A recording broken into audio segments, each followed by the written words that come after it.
자기인식 상태라는 거 연구를 했는데요.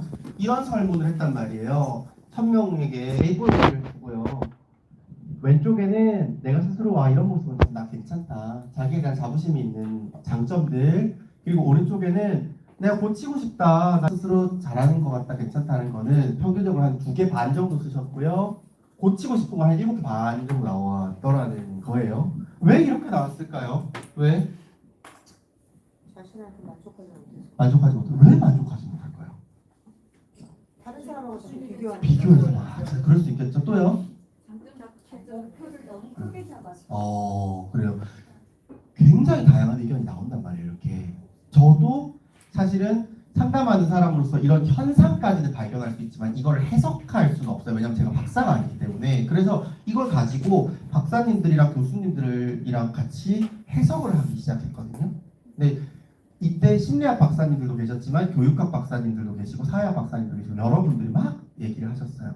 뇌과학자 선생님도 계셨고. 근데 결론적으로 나온 얘기는 이때 당시에 이제 소결론으로 논문에서 나온 얘기는 한국 사회의 교육 문제다.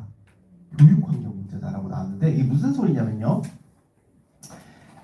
거기에서 언급됐던 게 대표적인 단어가 뭐냐면 칭찬 알러지였어요. 칭찬 알레르기. 우리 선생님들 칭찬 알레르기 아시나요? 뭐죠? 칭찬하면 아니에요. 아니에요. 자, 제가 이렇게 강의를 가면 제가 주부층에게 인기가 되게 많아요. 그래서 항상 제 친구들이 네가 노래가 조금 잘했으면 미스터 트로트를 나가면 그래도 한 20위 정도는 하지 않았겠느냐 라고 얘기를 하는데 저는 왜 그런지 모르겠지만 어쨌든 이렇게 주부들이 좋아하는 얼굴이래요. 느낌이래요. 그래가지고 그렇구나. 근데 저는 그걸 23세경부터 들었거든요. 젊은 때 얼마나 그게 좀 아쉽겠어요. 동년배들한테 인기 없고. 근데 이제는 아주 좋아해요. 근데 이 얘기를 내가 왜 하고 있죠? 칭찬하는. 저 그래가지고 이제 맞아요. 대학교 강의를 가면 잘 못 듣는데 막 신중년 센터 이런 데 강의 가면은 다들 막 잘생겼어 이러면 제가 그때 아니 안 하거든요. 감사합니다 이렇게 한단 말이에요. 감사합니다. 그러면 이제 그 어머니들이 더 신나가지고 뭐 누구 닮았네 막 경쟁적으로 하시거든요. 제가 막 감사합니다 선물 드릴게요 막 이런 막 나와요. 근데 생각해 보자고요. 우리가 한국 사회에서 뭔가 칭찬했을 때 감사합니다 하는 사람 잘 없어요. 그리고 그런 사람 보고 우리가 제 넉살 좋네라고 생각한단 말이에요. 그거는 보편적이지 않다는 소리예요. 네.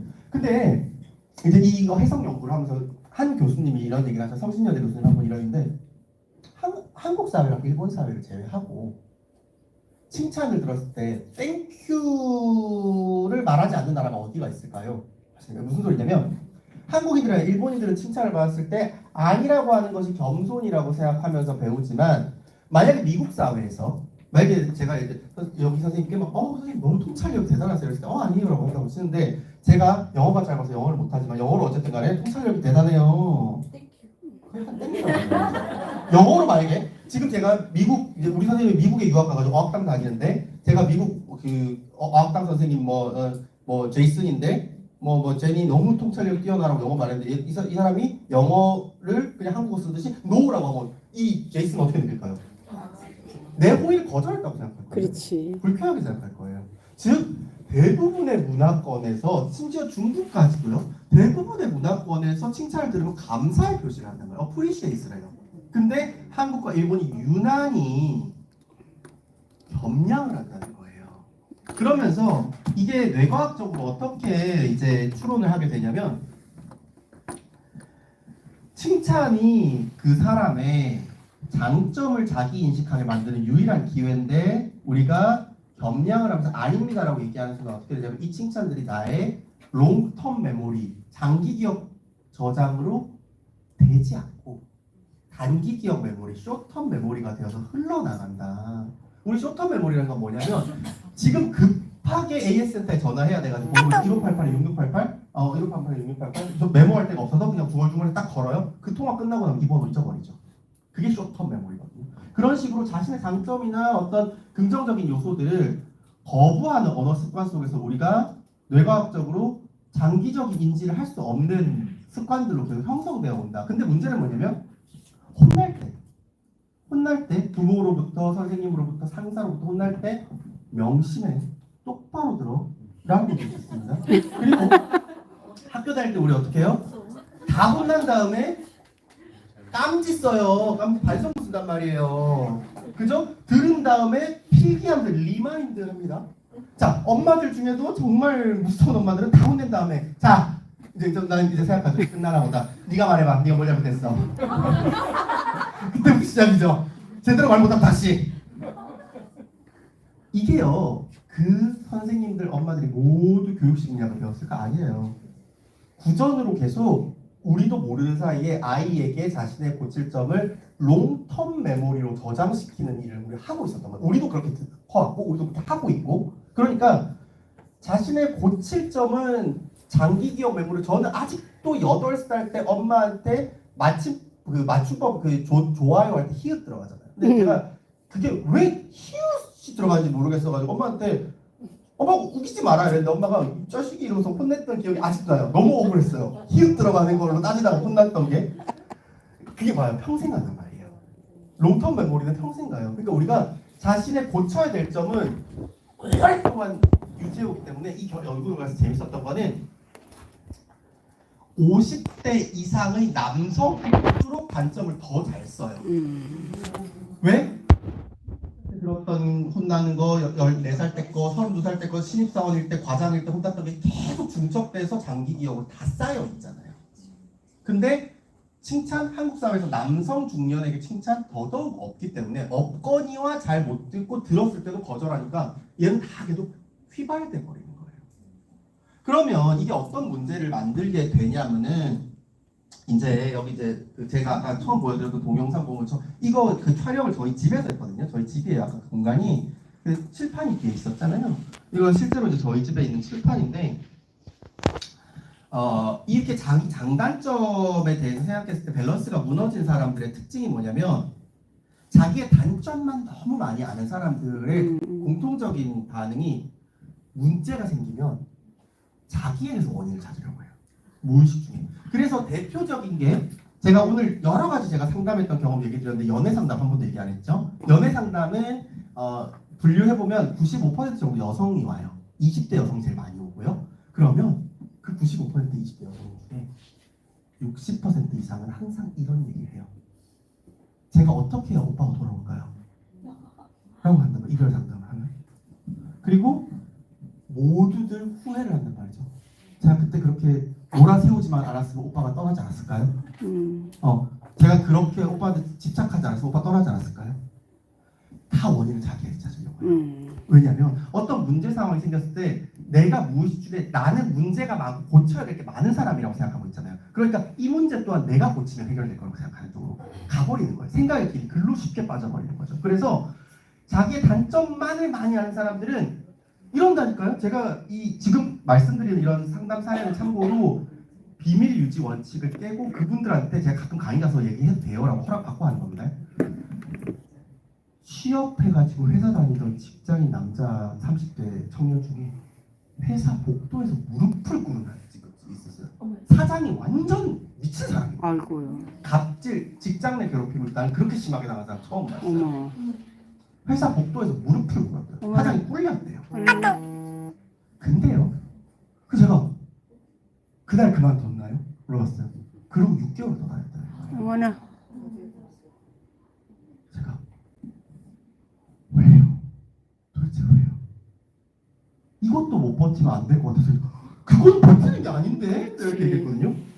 그러니까 무슨 소리냐면 모든 문제 상황들이 있을 때 내가 고치면 달라진다? 라고 생각하는 거예요. 그래서 어릴 때 이혼 또는 폭력 가정에서 자란 어린이들이 엄마 아빠가 이혼하려고 할 때 제일 많이 하는 말이 뭔지 아세요? 엄마 아빠 민지가 잘할게요. 민지가 잘못했어요. 아이는 잘못한 게 하나도 없어요. 근데 빌어요. 내가 고치면 상황이 바뀔 거라. 그게 자신의 부정적 특성만을 많이 알고 있는 경우에 그렇게 되는 겁니다. 근데요, 그럼 이제 어떻게 생각하냐면 자기의 장점을 많이 아는 게 좋은 건가라고 생각하는데 이 또한 건강하지 않아요. 자, 이런 비슷한 실험들을 사실은 미국에서도 하고 여러 나라에서 하게 되는데요. 자기에 대한 긍정적 평가가 가장 높은 지역 중에 하나가 미국 캘리포니아 지역이에요. 미국 캘리포니아가 요즘 젊은 친구들이 뭐 그냥 비속어로는 긍정충들이 사는 곳이라고 하는데요. 아주 재밌는 인터넷 글이 하나 있었어요. 어떤 여성분이 이제 대학생인 것 같아요. 미국 대학생인데 유학 간 거죠. 한국 여자분이. 이제 그 여성들 많이 가는 커뮤니티에 나 미국에 유학 왔는데 정말 한국 돌아가고 싶다 이렇게 글을 써가지고 그냥 클릭해서 들어봤더니 여기 애들이랑은 진정한 소통이 아예 안 된다고 그냥 뭐만 하면 산업이 오케이 이렇게 얘기를 한다는 거예요. 뭐든 다 잘 될 거야 이렇게 얘기를 한다는 거죠. 그래서 내가 진지한 고민을 얘기해도 it's gonna be okay 이렇게 얘기하니까 아무랑도 사실 대화를 안 하고 있는 느낌이 들어서 너무 외롭다. 근데 이 여학생이 어느 지역인지 말 안 했거든요. 근데 1번 댓글이 뭐였냐면 너 혹시 켈리에 살고 있니? 라고 하는 거예요. 어머 어떻게 알았어? 나는 켈리에 살았거든. 이러면서 이제 쭉 댓글이 막 90개가 달렸는데 캘리포니아에 살아본 사람들의 그 복장 터졌던 경험담. 근데 캘리포니아 사람들은 무조건 너무 긍정적으로 생각해서 깊이 생각을 잘 한다는 거죠. 친구랑 옷 사러 가서 옷 입어보면 레드 입으면 너무 예뻐 이렇게 말하고 그린 입으면 네 색깔이야 이렇게 얘기하고 뭐든지 긍정적으로 말하니까 그리고 막 한국에 나는 졸업해서 돌아가 취업해야 되는데 걱정이야. 왜? 한국은 취업난이면 그럼 미국에서 살아보니 이렇게 얘기한다는 거죠. 그러니까 그러면 이거 어떻게 생각해요? 아 내가 외국인이고 나는 여기 살려면 비자가 필요하다는 것까지 생각을 안 하고 그냥 미국에 살아 미국 좋잖아 이렇게만 말한다는 거죠. 그렇게 계속 살다 보면 소통하는 느낌이 없어지잖아요. 그래서 미국 사람들은 뭐든지 특히 캘리포니아 사람들은 It's gonna be okay가 입에 붙었는데 미국 50개 중에 자살률 7, 8위 정도를 그리고 정신과 방문율, 정신과 주치의 방문율도 10위권 이내에 아주 빈번하게 됩니다. 왜 그렇게 긍정적인 캘리포니아 대표적인 캘리포니아 출신이 누구냐면 우리 익숙할 만한 연예인 중에 G.O.D의 박준영 씨, 소녀시대의 티파니 되게 긍정적이어 보이고 활달해 보이는 사람들이거든요. 근데 자살률이 굉장히 높아요. 왜 그러냐면 자, 우리가 한국 사회에서 대부분 단점들을 많이 하니까 문제 생기면 다 자기 탓을 한다고 했죠. 근데 이렇게 과도하게 긍정적인 사람들은 어떤 문제가 생겨도 잘 될 거야 라고 생각을 합니다. 잘 될 거야 라는 건 무슨 소리냐면 지나친 낙관이라는 거죠. 근데 인생에서 모든 문제들이 해피엔딩으로 끝나지 않습니다. 이 캘리포니아 사람들이 정신적으로 항상 건강을 유지하다가 어떻게 되냐면 한 방에 무너지는데 대표적인 인생의 경험들이 뭐냐면 사별. 노력이나 긍정 회로를 돌릴 수가 없죠. 사별 같은 경우. 되돌릴 수 없는 거죠. 그리고 그냥 미국의 그 당일 회복. 미국은 이런 문화 있잖아요. 이 대기업도 유례 없이 그냥 사람을 당일날 회복시킨단 말이죠. 어떻게 되냐면요. 이게요. 이거 목걸이 있잖아요. 출입 목걸이. 안 찍혀요. 그냥 못 들어가. 안 찍혀가지고 그 경비원이 열어줘서 이렇게 올라가거든요. 어리둥절하게 가면 인사팀이 불러요. 가면 오늘 해보고 오후까지 나가시면 된다. 3시까지 나가시면 된다라고 얘기하고 돌아오잖아요. 그러면 그 회사 전산망 접속이 안 돼요. 내 아이디가 이미 소거돼 있는 거예요. 통신이 있기 때문에. 그러면 남은 시간에 박스 챙겨서 나와요. 당일 해고예요. 우리나라에서 당일 해고하는 곳 정말 별로 없거든요. 당일 해고가 합법화된 곳이 정말 몇 군데 없는데 국정원이랑 여기 청와대 대통령실인가 이제는 대통령실 정도예요. 거기 행정관들 얘기 들어보면 당일 해고를 하거든요. 근데 그건 어쩔 수 없어요. 국가 기밀 유지 때문에. 근데 미국은 그냥 일반 기업에서 그렇게 하는 거예요. 그러니까 청천벽력인 거죠. 그래서 이런 경우 내 힘으로 어떻게 할 수 없을 때 그냥 지나치게 그냥 다 잘 되겠지라고 할 수 없는 상황이 올 때쯤에 사람들이 한 방에 무너져 버려요. 그래서 걱정이 많은 우리 한국인 같은 사람들은 쉽게 말하면 골골골골골골거리면서 사는 거 마음이 이제 이런 지나친 긍정을 가진 사람들은 무병하다가 즉사해버리는 것처럼 마음이 가버리는 거예요. 근데 어느 것도 좋지 않아요. 그래서 가장 좋은 자기 인식 상태는 나의 좋은 점과 단점이 5대5 정도로 밸런스 있게 이루어지는 거거든요. 근데 자존감 칠판이라는 건 뭐냐면 일단 얘는 자신의 장점을 쓰는 칠판이에요. 일단 일반적으로는 우리는 단점을 더 많이 아니까 한국 사람이니까 제가 만약에 미국 캘리포니아의 제이슨이었다면 뭐 단점 쓰는 칠판을 썼겠죠. 그런 식으로 5대5로 만드는데 우리 선생님들 집에 오늘 가셔서 한번 해보셨으면 좋겠어요. 나의 긍정적인 면과 부정적인 면. 내가 부정적인 면이 더 쉽게 써지는구나. 아마 지금 이 강의 이미 들으셨기 때문에 나도 모르게 5대5로 막 맞추려고 하실 거란 말이에요. 그렇지. 그러면 이제 어떻게 볼 수 있냐? 어떤 게 더 빨리 써지느냐? 근데 사실 이게 되게 빨리 써져요. 한국인들 제일 많이 쓰는 단점 먼저 아세요? 게으르다, 참을성이 없다. 맨날 그렇게 쓰는 거예요. 근데 내가 그래서 단점을 더 빨리 떠올리는구나 하시는 분들은 이 자존감칠판 한번 좀 해보시면 참 좋을 것 같은데요. 방법은 뭐냐면요. 칠판 같은 걸 하나 마련해요. 저는 쿠팡에서 29,000원 쓰고 그 블랙보드를 샀고요. 왠지 그냥 화이트보드는 느낌이 안 나서 학교 다닐 때 칠판을 샀어요. 그래가지고 백목으로 저는 쓰는데 진짜로 내가 살면서 생활하면서 오늘도 뭐 어떤 여러분들이 칭찬해 주신 게 있었던 강의 전에 오늘 되게 좋아한다 힘을 줬잖아요. 또 저의 어떤 일하는 실력에 대해서 칭찬을 드릴 때도 있고 저의 품성에 대해서 칭찬을 드릴 때도 있고 다 들으면 바로바로 핸드폰 메시지를 적어놓고 집에 와서 그거를 여기다 옮겨줘요. 그래가지고 저의 칭찬들을 모아놓는데 내가 내 스스로 가끔씩 나에 대해서 칭찬을 하고 싶은 게 나올 때도 있어요. 당연히 나는 이미 다한 것 같아. 이런 거 진짜 아니 나는 그 친구한테 진짜 의미가 있는 것 같아. 스스로가 진짜 그런 것도 영화 없어. 그래서 한 이기적인 정도가 모이는데 얼마나 시간이 걸리는지 저는 한 4개월 정도 걸리거든요. 그리고 나서는 칭찬들이 내가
수많은 레고가 합쳐져서 사람 하나를 이루듯이 나에 대해서 많은 소스들을 알수록 건강하다라고 볼 수 있겠습니다. 그 이유는 간단해요.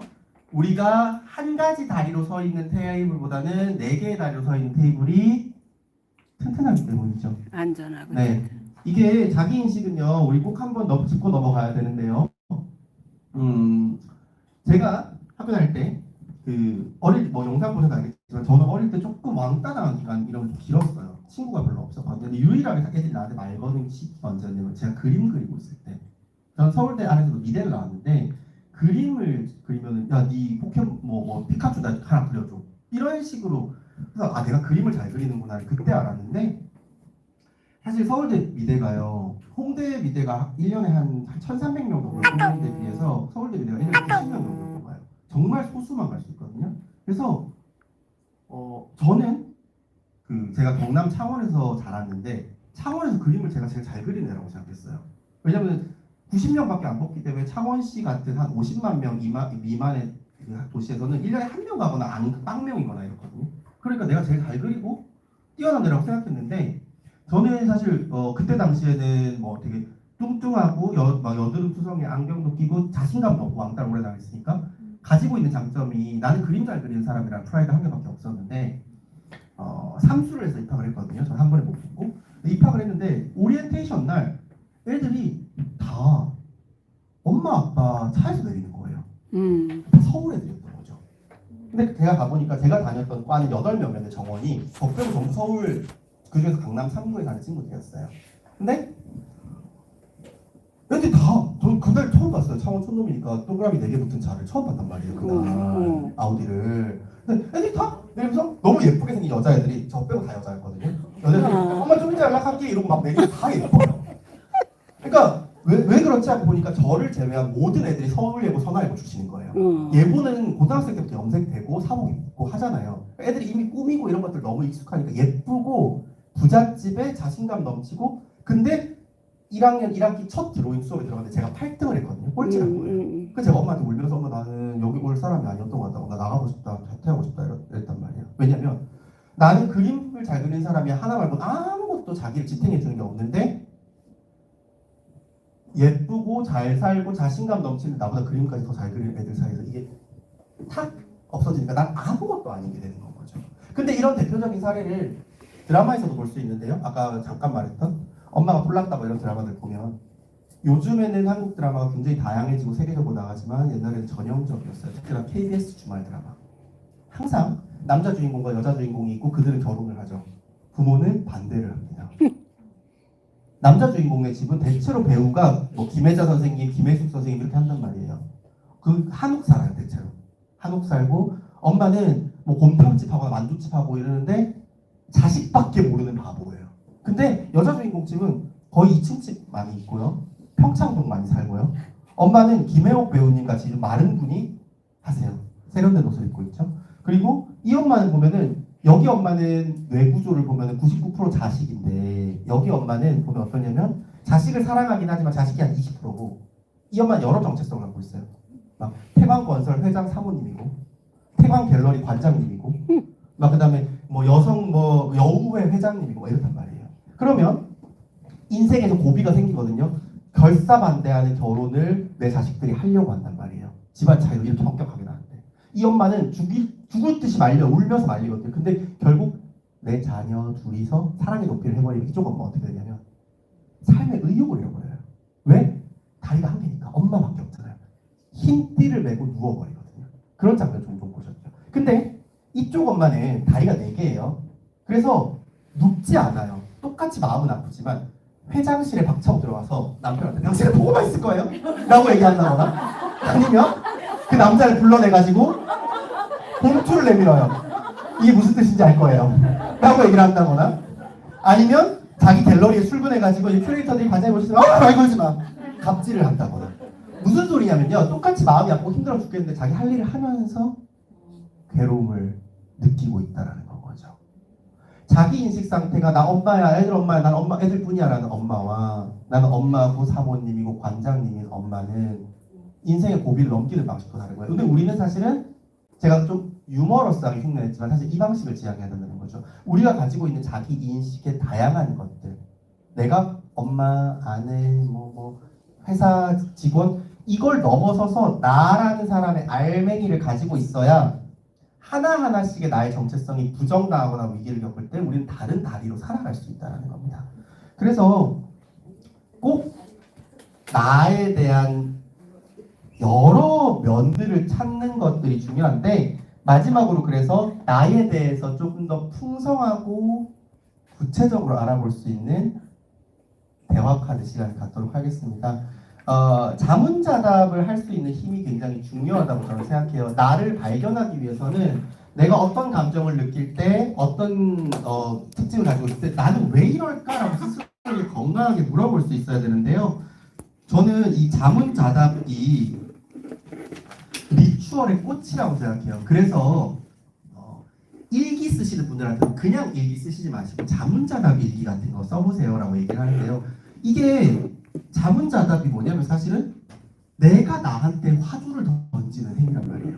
스승이 없어도 나라는 사람이 나에게 계속적으로 화두를 던지면 생각할 거리를 제공하고 우리는 그 화두를 소화해내면서 성장하거든요. 근데 화두? 결국 질문인데 좋은 질문을 던지는 건 굉장히 어려워요. 그죠? 그래서 제가 오늘은 좋은 질문 떠오를 때까지 가만히 생각해 보세요가 아니라 좋은 질문의 샘플들을 가져온 겁니다. 그래서 이 카드들이 오늘 등장한 거고요. 이 카드는 라이프 쉐어 대화 카드라고 부르는데요. 다른 낯선 사람들과 함께 나의 삶의 일부를 공유하게 하는, 삶을 공유하게 한다라는 의미의 카드예요. 보시면 이미 다들 보셨겠지만 이 여러 가지 키워드들이 있고요. 뭐 삶, 일상, 관계 이런 키워드도 있고, 뭐 우울, 불안, 행복 같은 감정 키워드도 있고, 키워드가 있고, 뒷면에는 그 키워드와 관계된 질문들이 있어요. 뭐 삶 카드를 보면 삶과 관련된 질문, 미래 카드를 보면 미래에 대한 질문들이 있는데요. 이 질문들을 우리가 오늘 같이 해볼 겁니다. 나에게도 해보고 다른 사람에게도 해볼 건데요. 그러면서 똑같은 질문에 대해서 나와 남이 이렇게 다르구나 확장해 나가면서 나를 발견하는 시간을 갖도록 할게요. 자, 제가 이제 우리 카드들을 다 고르셨으면 여기 인원이 한 4분 정도는 딴 데 오셔야 된다고 들었는데 그 4분이 누구시죠? 여기 다 들어왔어요. 아, 몇 분 계세요 여기? 여기 아니 저기 이쪽으로. 제가 볼 때 이 대화 카드를 플레이하는 제일 좋은 인원 5명씩입니다. 그래서 2분 오시고요.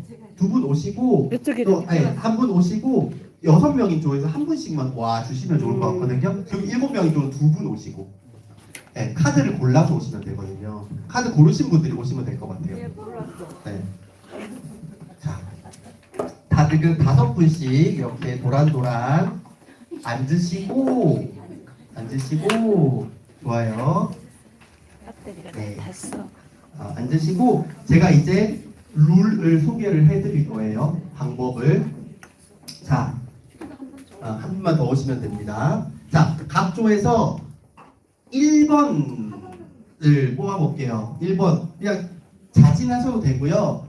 안 나오면 눈치 보시다 가위바위보 하셔도 되고 1번 주자, 1번 타자를 뽑을게요. 첫 번째 할 사람 1번 타자를 뽑아볼게요. 각 조에서 서로 얘기 나누세요. 누가 제일 먼저 할지. 먼저 할 사람 고를게요. 네, 여기 선생님 골라주고 자, 정해진 조는 손 살짝 들어주세요. 1번 분.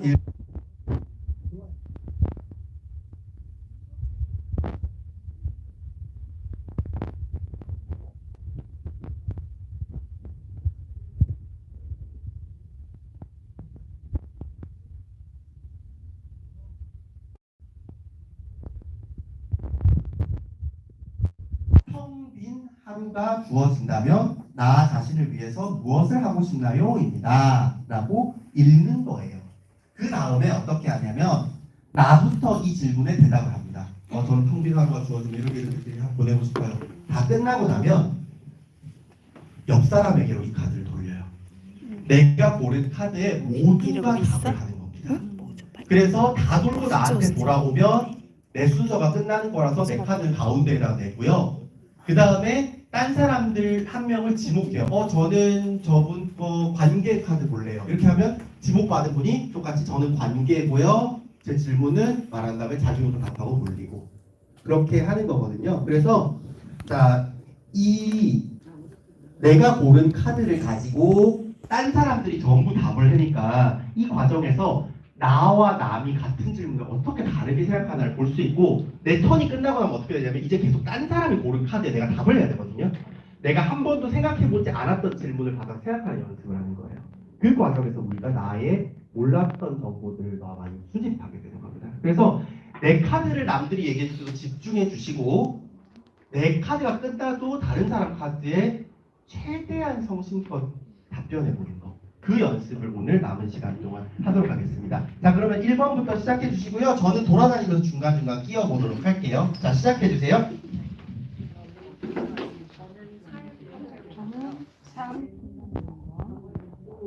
당신은 자신이 원하는 삶의 현장에서 어디쯤 와 있다고 생각하시나요?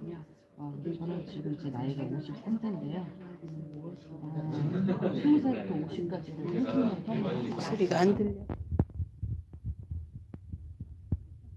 30년. 그리고 수명이 120살이라고 하니까 그 뒤에 같은 30년 그렇게 잡아서 저는 50세부터 80세가 노후라고 생각하지 않고 제 2의 삶이라고 생각하고요. 그래서 제가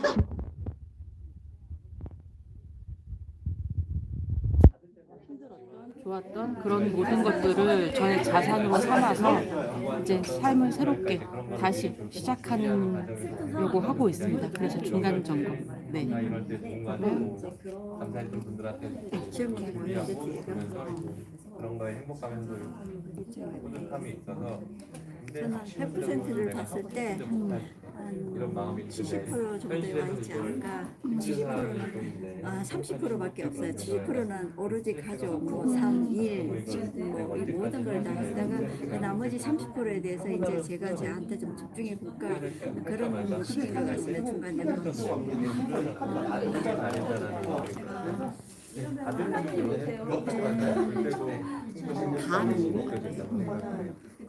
저는 또 120세까지 살고 싶지는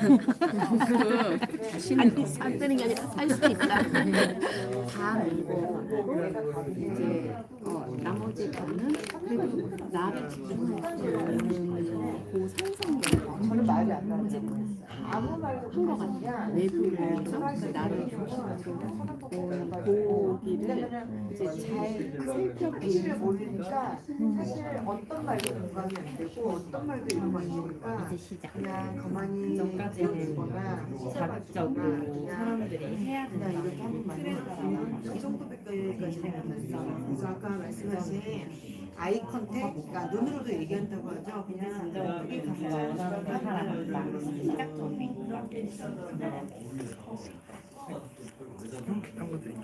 실제로 제가 깊은 경험하지 못해서 누군가를 노래를 거나 그것까지 지금 누굴 얘기하는데 그런 얘기하고 그럼에도 불구하고 상담 일을 하고 있고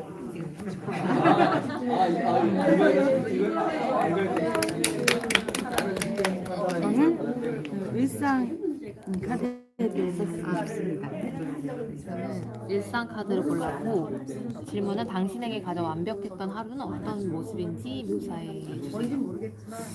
이게 완벽하다고 생각하면 좀 어떻게 모르겠는데 저는 그냥 가족이 다 하루 끝내고 집에 와서 쉬면서 서로 이제 뭐 얘기도 하고 이제 아이들이랑 같이 그냥 누워도 있고 막 그런 하루가 제일 행복했던 것 같아요. 그게 계속해서 이어졌으면 좋겠어요. 숨 안 쉬어져서 수건 덮고 얼굴 이렇게 누워 있어야 되고 숨 하나도 안 정말 아무리 숨을 먹으려고 애써도 숨이 쉬어지지 않아요. 물뜨기라도 안 하고 막 이렇게 바로 말을 하고 싶은 말 없어요. 근데 하고 싶은 말 없어요. 그 순간에 그냥 내가 어떻게 숨을 쉬어보려고 애쓰고 있지 누가 아무리 필요하지 않아요. 오롯이 혼자 있는 순간인 것 같아요. 그럼 체험을 해봤더니 가장 행복했던 제가 이제 애들이 떨어져 있어요. 셋이 모여. 그 전에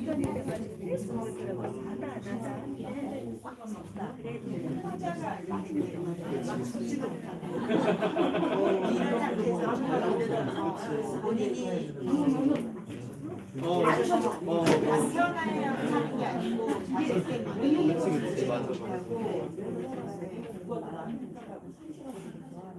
이 말씀이 제일 맞는 맞아, 거예요. 맞아. 듣고 싶은 거 없어요. 맞아. 그럴 수 있겠다. 왜냐면은 내 상황을 또 설명해야 되잖아. 그치, 그치. 그 말도 하고 싶지 않아. 맞아. 누가 이해할 것도 아니고 맞아. 이건 잘 생각해서 듣는 거니까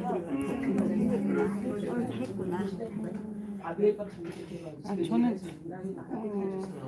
완벽한 하루 라는 게 제가 좀 스타일이 해본 적이 있는데 우리 다 못 들은 걸로. 괜찮아요. 그래서 어제 일요일 날 마무리하는 날인데 너무 힘들었거든요. 그럴 수 있겠다. 너무 힘들어서 사실은 육체적으로도 힘들고 정신적으로도 힘들고 이래서 도망갈 수 있으면 도망가겠다.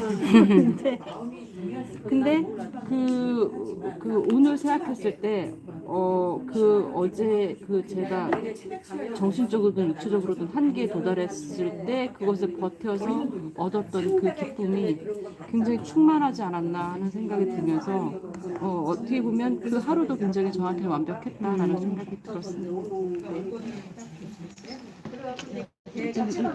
저도 지적하세요. 같이. 내가 따로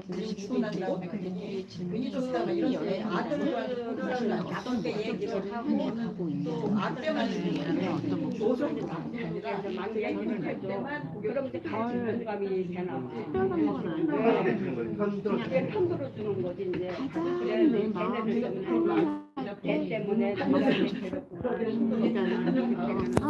눈 감아서 가볼 때, 나 너무 그냥 내가 나 스스로가 잘 살다가 감사합니다. 그거를 향해 시도하고 막 이런 거 없이 부정적으로 안 가요. 좀 더 열심히 살고 병원에 가는 거 살고 아주 용돈을 받았어요. 그게 굉장히 너무 좋았어요. 그런데 치료 받는 교수님과 나한테 눈을 자기 입장까지 너무 좋아가지고 엄마가 잘 만들었어요. 엄마 입장에서는 내가 집에 갔는데 아니 쟤한테 하루 종일 열심히 일하고 있어. 지금 굉장히 그래도 열심히 살고 그런 걸 이렇게 막 어떤 생각이 좀 들었냐면 저는 그리고 난 다음에 저는 봤어요. 왜냐면 그 제가 나중에 나중에 1년 지난 다음에 엄마한테 스님을 하고 싶다라는 생각이 들었을 때가 50인가? 근데 저는 그때 처음 알았어요. 스님이 나이 차이. 정말요? 종교가 힘든데. 불교요. 그래서 나이 할 수가 없구나. 아니 그러니까 가만 생각해보면 모든 저기 노인분들이 다 스님 하시더라고요. 나이 드시면. 그래서 그런지 모르겠는데 49세 같은 그랬어요. 50세 제가 그 생각이 들었을 때 할 수가 없었어요. 근데 제가 20몇 살 때 스님한테 어느 스님한테 진관사 스님한테 스님 해보세요 라는 얘기를 들었었거든요. 그래서 저한테 스님 굉장히 좋은 직업이에요 생각보다. 저는 그냥 웃고 말았었는데 그게 항상 머릿속에 있었는 거예요. 그래서 지금도 이게 여행이 장르신 어떤 목적지를 향해 가고 싶나요 한다면 스님께서 제가 그냥 제가 또 수행을 하라는 의미가 있으신가 보다 라는 생각을 하게 됐어요. 나이 제한에 걸려서 저는 수행이라고 이거 하나만 좀 더 해볼까 하는 거지 지금 제가 이걸 뽑아서 이런 분들이 아직 여행 선택에 있는 것 같진 않은데 만약 네, 한 바퀴 다 돌면 이렇게 박수를 한번 치고 그리고 우리 선생님께서 다음 주제어를 골라주시는 거예요. 이제 주제어를 과거에 보세요. 영화는 제가 후회를 많이 하는데 그러지 않고 현재에 집중해가지고 근데 선택권은 우리 선생님한테 있어요. 네, 뒤집어주세요. 보실 수 있게. 네, 그건 아닌 거고, 네, 걔네는 아닌 거고. 죽는 게 뭐죠? 뒤집는데 네, 아니, 지금 여행, 나, 일상, 관계인데요. 이 중에서 뭘 하시는 건가요? 여행 가볼까요? 네, 좋아요. 이렇게 즐겁게 하는 여행이 있나요? 그래서 저는 처음에 그거랑 이것만 보고 그러지 않았어요. 처음에 나를 발견했는데 나중에 들어봤더니 기획권을 아무튼 일단은 저는 여행 이 말도 너무 좋았어요.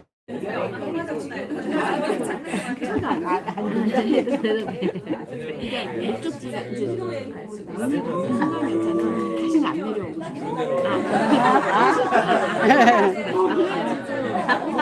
왜냐면 그러려면 너무 잘 살아가는 다시는 안 내려오고 지적하세요. 또 한 바퀴 끝나면 박수 치래. 그래, 그리고 난 다음에 다른 분을 추천하는 거지.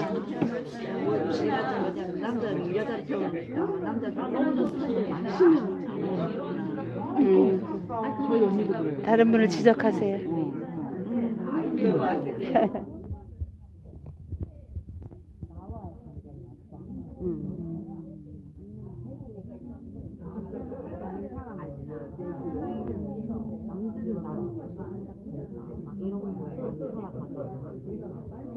그래서 이제 문제부터 나를 잃고 살고 있는 것 같아가지고 어느 시점에서 나를 조금 돌봐야지 해서 뭐 밥 먹을 때 조금 더 나를 위해서 예쁘게 만들어서 이런 걸 하기 시작했거든요. 한 달 전부터. 그러니까 다른 사람한테도 제가 왜 인도가 착해지는 진짜 척이 아니야. 나오면서 영수한 사람이 읽었는데 인도에서도 기술이 있었다는 거예요. 장사한테 얘기를 하다가 정확하게 오후가 이런 얘기를 했었어. 그 전에는 이렇게 얘기를 했잖아. 선생님 처음 아니 여러 명이 나와야 돼. 교수님도 같이 하자. 그랬더니 아 제가 그거 한다고. 그래서 이제 그런 얘기를 했는데 어제 그렇게 막 감사하겠어요. 좀 나와야 이거도 빨리 돼서 중학교 때부터 인도 사업을 빨리 나를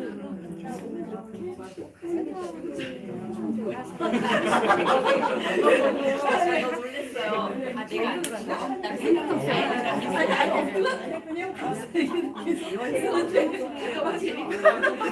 더 이상 말할 필요가 없어. 질문은 이거든요.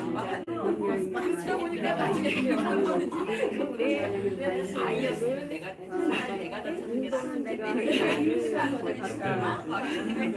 아이였으면 그렇죠. 근데 제가 지금 갖고 있는 일이 하는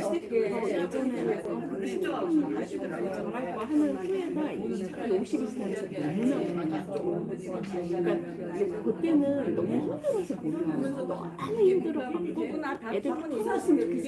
나 빨리 늙었으면 저는 그게 그랬거든요. 근데 그때 제가 정말 그 후회가 너무 힘들어요. 그러면서 그 당시에도 그렇지만 지금도 나를 갖다가 이렇게 나한테 이런 것보다도 그 내가 하는 거 그런 거를 나를 위한 기도가 집에 와서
굉장히 나약하고 그냥 그분이 결정하신 좋겠는데 너무 좋은 친구가 부모님이 많이 와서 없으니까 정말 말대로 잘 결정을 하시면 맞아요. 친구가 제일 중요하다 진짜. 이거 알아요.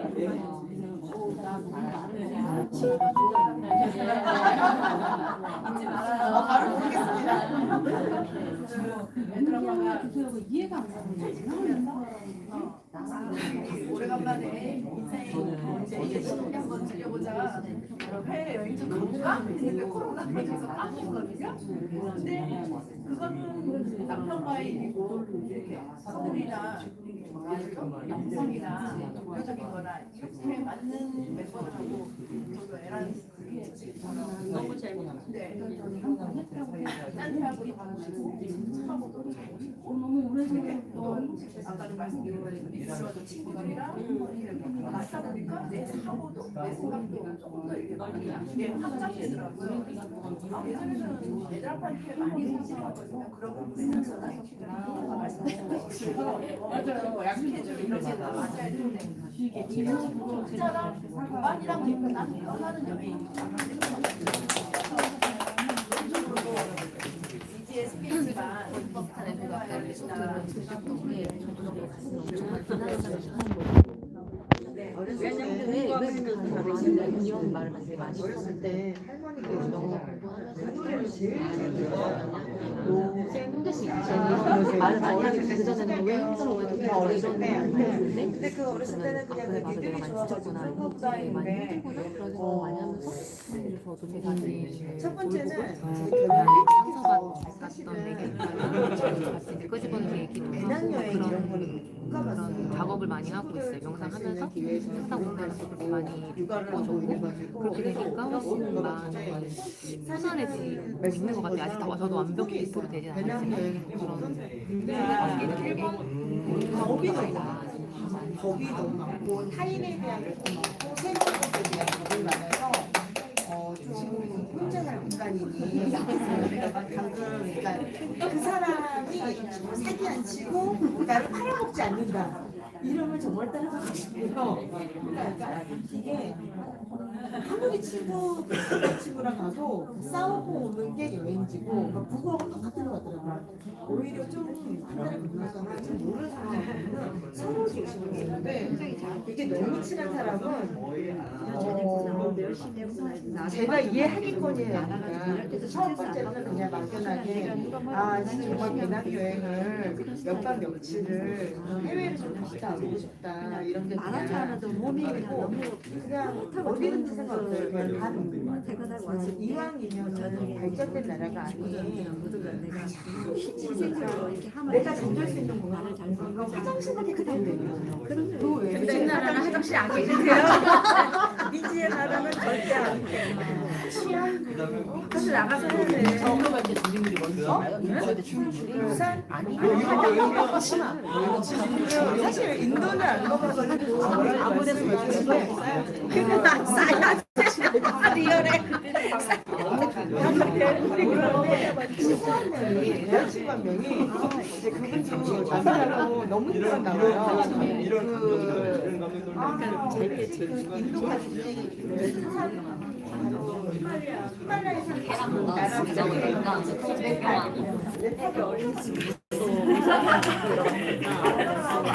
오히려 이제 월요일 날 갈때 밤 잠 안 오고 나와가지고 산책하고 아침에 일어나서 저는 시내 많으니까 점심에 이제 막 받으러 가는 거예요. 너무 힘들어요. 네. 요즘에는 시간이 많을 때 가가지고 생각을 좀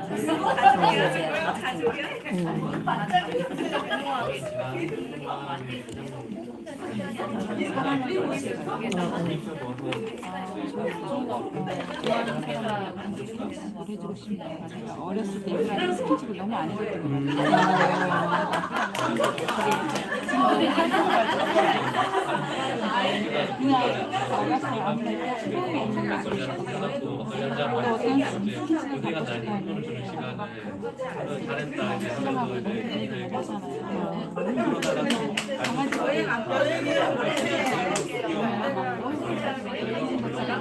이 정도면 그래도 너무 까지 아까 얘기했는데 하다가 그래도 나에게 이렇게 하다가 질문이 자녀분들 안아주고 싶다. 지금은요? 지금 가까이 없거든요.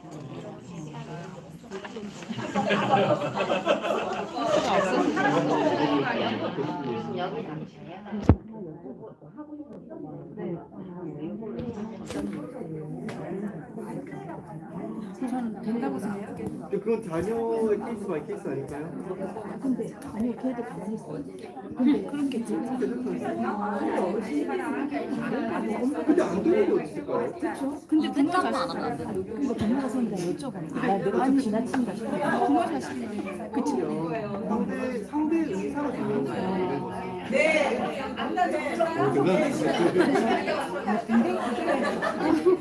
아, 어릴 적부터. 다만 너무 착한 자녀들은 아, 싫어. 불편감을 느껴서 표현하지 않으므로 그거에 대해서 인지할 필요가 있어요. 아, 그쵸. 근데 걔는 표현할 때는 그냥 어쩔 때나 혼자 있으니까 그냥 네, 이제 그만 이렇게 얘기하면 되죠. 그래 이렇게 나오고.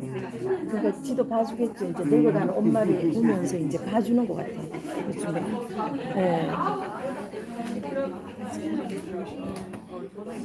그냥 좋아하는 사람한테 난 사람에게 어떤 스킨십을 해주고 싶어요. 그냥 손을 잡아주고 싶어요. 아니면 그냥 안아주고 싶어요. 그리고 또 어떤 스킨 받고 싶나요? 저는 늘 예전에 자랄 때부터 어른들이 참 좀 이쁨을 좀 많이 받고 자랐거든요. 동네 할머니 할아버지들한테. 그 엄마 아버지나 그러면은 엄마나 아버지는 이렇게 하면은 늘 이렇게 머리를 쓰다듬어 주셨던 기억이 나요. 그래서 제가 다 커서 결혼을 하고 아이들이 있는데도 엄마가 그 병석에 누워 계시는데도 엄마 나 머리 만져줘 이러면 엄마가 이렇게 쓰다듬어줘. 그럼 엄마 안아줘 이러면 안아줘. 그러면 이제 나도 안아주고 나도 엄마 이제 이렇게 안아주면 엄마도 좋아하시는 것 같아요. 근데 그게 이제 내가 엄마한테 받고 싶은 마음에서 한 거라고 생각이 들었는데 엄마도 그게 참 이렇게 마음이 좋으셨던 그 기억이 이제 나는 것 같아요. 그래서 참 스킨십이라는 거가 사람의 마음을 참 많이 이렇게 따뜻하게 해주고 움직여주는 거예요. 그래서 가끔 이제 이 생각이 이렇게 그런 것들에 대한 생각이 좀 있죠. 그런데 다행히 또 예전에 지금은 돌아가셨는데 저희 스승님이 계셨어요. 제2의 저희 어머니 같은 분이 이제 계셨는데 저희 이제 다도 선생님이 계셨는데 돌아가셨어요. 그 선생님이 이제 저를 이제 당신이 이제 저를 수강따로 찝은 거야. 그러면 제가 이제 사람들 이제 다 수업 끝나고 나면은 저한테 이제 저기 이제 제가 예명이 정원이에요. 그러면 정원아 와봐라 이러면. 그러면 저보고 이렇게 무릎에 누우라 그래요. 그러면 그럼 나 머리만 줘줘 이러면 머리 이렇게 쓰다듬어줘. 그러니까 선생님하고는 늘 이렇게 선생님도 딸이 미국에 살고 일본에 살고 다 이제 외국에 사니까 외로우셨던 거야. 그러니까 이제 저한테 이제 뭐 이런 얘기 저런 말씀 다 하시고 이제 저는 저대로 이제 그러면서 참 많은 위로를 받았던 것 같아요. 근데 이제 다 안 계세요 어른들이 저 곁에서. 그런데 이제 그걸 갖다가 이제 저희 아이들 이렇게 보시면서 둘째도 오는데 큰애들 근데 그 애들이 익숙한 것 같아요. 어릴 적부터 저는 한 번도 이렇게 일어나라는 말을 안 하고 이렇게 쓰다듬어서 일어나라고 했었거든요. 그러니까 걔들은 아마 그런 게 익숙해져 있어서 지금은 이제 엄마가 이제 나이가 들어가면 조금 늙어가니까 봐주는 것 같죠. 봐주는 아, 네. 그리고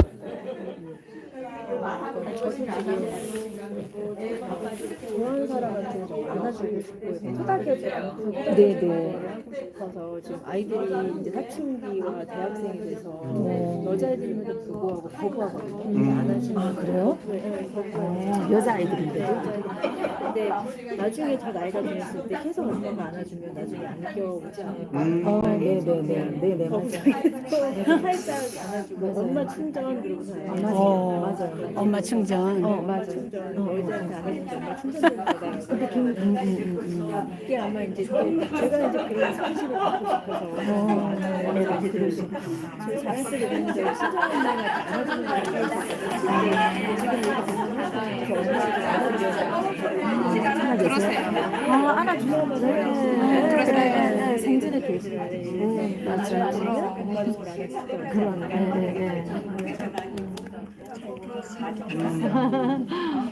저희 다 비슷한 게 저도 안아주고 싶은 게 이게 그런 생각이 별로 없었는데 이게 친한 언니랑 얘기를 하다가 언니가 되게 자기 아픔을 얘기를 했었거든요. 근데 너무 슬픈 거예요. 근데 그 얘기를 딱 들으니까 진짜 안아주고 싶더라고요. 근데 그런 마음이 드는 걸 보니까 제가 좋아하는 사람한테는 좀 안아주고 싶은 그 마음이 있나 봐요. 그래서 그리고 어떤 스킨십을 받고 싶냐면은 저는 이렇게 안겨가지고 보다 해주는 게 있잖아요.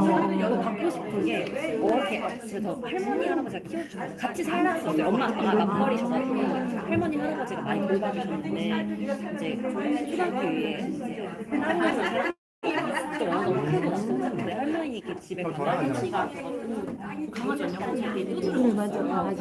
근데 그게 저한테 엄청 좋은 기억으로 남아있나 봐요. 할머니 돌아가시기 전에 아파서 이렇게 병원에 계실 때 할머니가 막 두드려 주니까 두드릴 때 약간 진동이 있어요. 그래서 그게 이렇게 느껴졌는데 하고 싶고 질문이 뭐냐면 내게 주어진 시간은 얼마인가요? 그 시간 어떻게 쓰고 싶나요? 왜 이걸 들려드리면 제가 얼마 전에 우리 사이언스 했어요. 수강생을 했어요. 근데 한 말씀을 안 하고 수업 아예 처음 시작할 때 수업 하나도 안 하고 A형을 하는 애들이 내가 몇 살에 죽을 것 같은지 그냥 신경이 있었다는 거예요.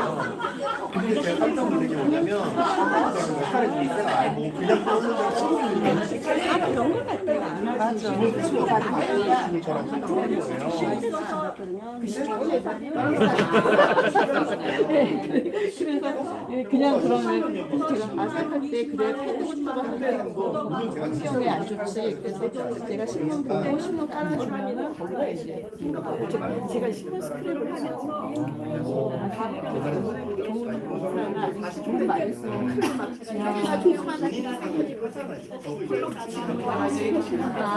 되게 못 힘드시니까 친구 장난치게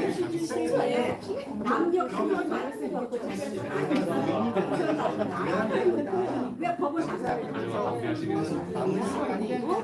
여자는 싫다면 여자는 순간 아예 안 가.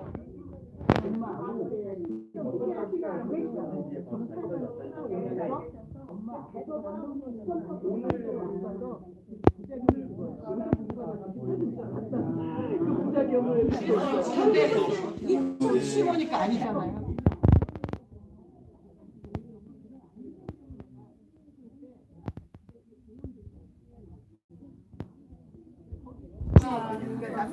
남편은 저랑 반대예요. 여자도 저랑 딱 보시는데 남편은 저희 한마디를 참 많이 하는데 저는 남편이 뭐라고 하냐면 그냥 그러니까 우리 모진 소리에서 미안하다 이런 말씀 하시는데 그 모든 소리가 저는 서울이 아니에요.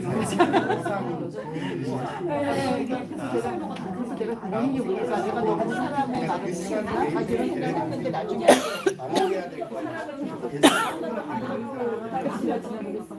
아침에 일어나서 다음 날 해야 할 리스트를 정리를 해놔야 돼요. 오늘도 시작이 안 됐는데 내일 할 리스트를 정리해놓고 오늘 사는 거예요. 그러니까 너무너무 모든 준비하고 준비를 안 하면 걱정돼요. 오늘 계획 진짜 안 했어요.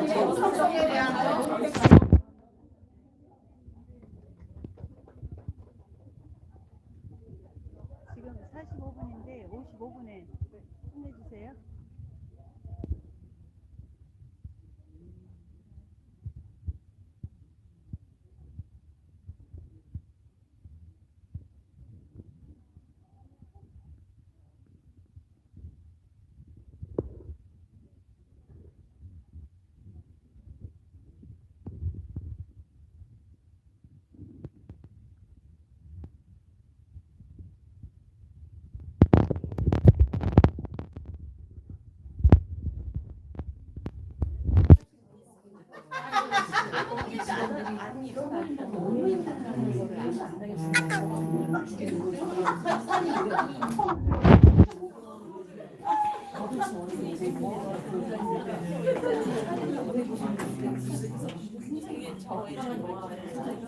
나는 최고의 죄송해요 말씀드리면 나는 최고의 그 와이프를 진짜 남편한테 안나를 갈아가지고 근데 나는 시간이 있으면 제가 지금 내가 최고의 복수는 남편의 칫솔을 변기 쓰고 변기 아름답게 걸어 아니 진짜 그 정도로 헤어지고 싶고 그 정도로 낭만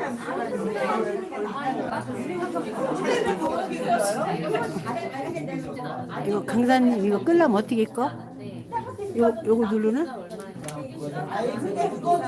지금 이거 한 건 상세 분위기만 보게.